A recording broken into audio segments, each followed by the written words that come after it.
अपना पिया संग रंग महल में पिया गले लपटाई, अपना पिया संग रंग महल में पिया गले लपटाई। नाक के मोर हेलो हेलो जी,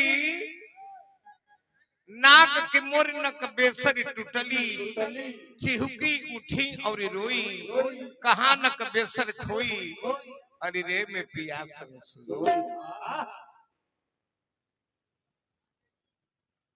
भैया जी प्रधान पद के प्रत्याशी बानी, 100 रुपया पुरस्कार देनी, बार बार नमस्कार बा। हरि जी बाबू हमरा पूर्व प्रधान जी 100 रुपया पुरस्कार देनी, बार बार नमस्कार बा। होली के सीजन बा, पियवा संग सुतल बाड़ी, नोक झोंक में छक्का झूमर में नाक के नक बेसर टूट गई, तब कह तरीका खोजना बोलब जी हिरा गई छिल।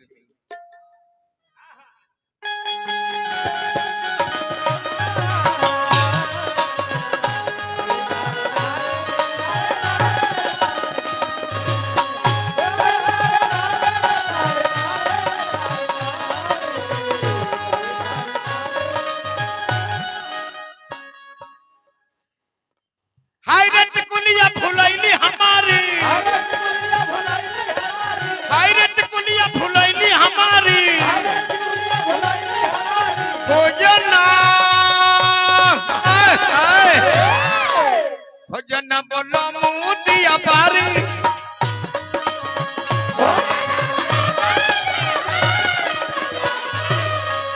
भोजना बोलो मुदिया बारी,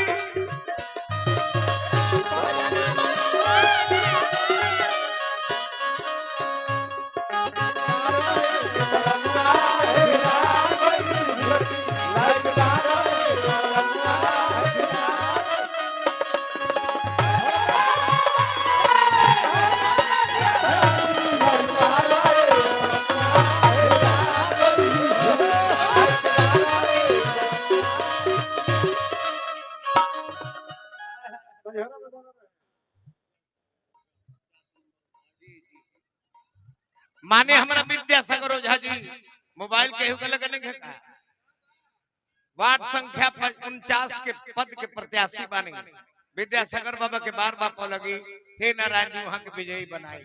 हाँ कि नहीं हारत के बना रहे नेह लगा के, सोनावा के पीछे सैया हीरा जड़ा के,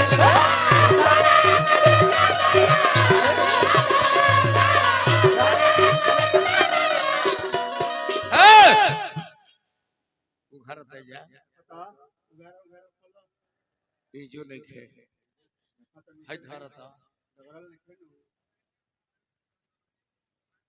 भाई अजीत प्रधान न रही के सजन से हार्दिक अभिनंदन। प्रधान जी के बार बार नमस्कार बा। चांद कटकोला हबिंदिया हजारी, चांद कटकोला हबिंदिया हजारी,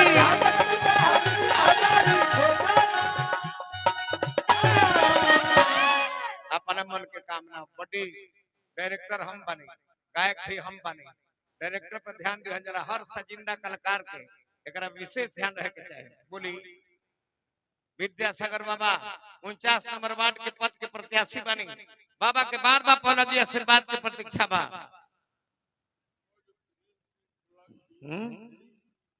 भाई प्रिंस सिंह सोलंकी जी बने, प्रधान पद के प्रत्याशी बनी, हजारों हजार रुपए पुरस्कार देनी, बार बार पहला दिया आशीर्वाद की प्रतीक्षा बा। चांद कटकोला हबिंदिया हजारी, भोजना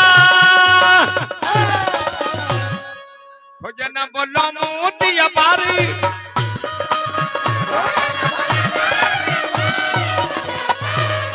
भोजना बोलो मुदिया बारी,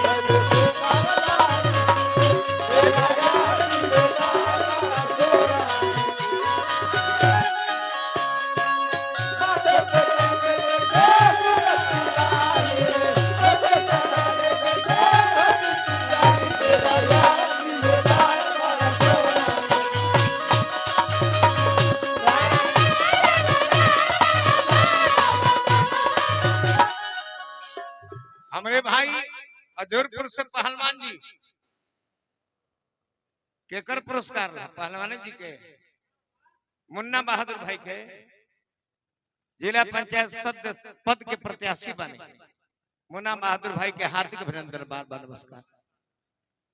भाई सुनील पासवान जी और मुन्ना बहादुर भाई जी जिला पंचायत पद के प्रत्याशी नारायण जी ने पर कृपा जरूर बनाई।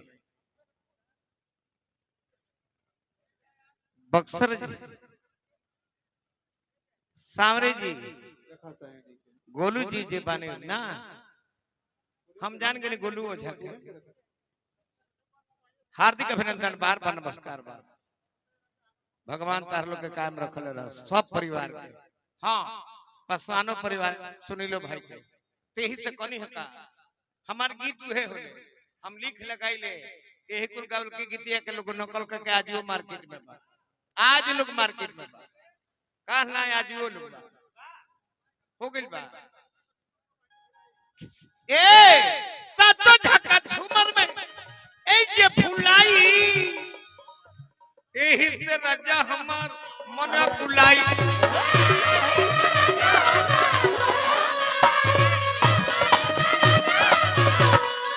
सातो झका झूमर में ए जे फुलाई एही से राजा हमार मन बुलाई।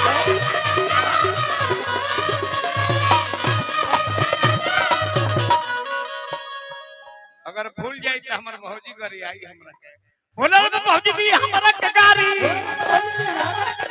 भोजना हाय हाय भोजना बोलो मुदी अपारी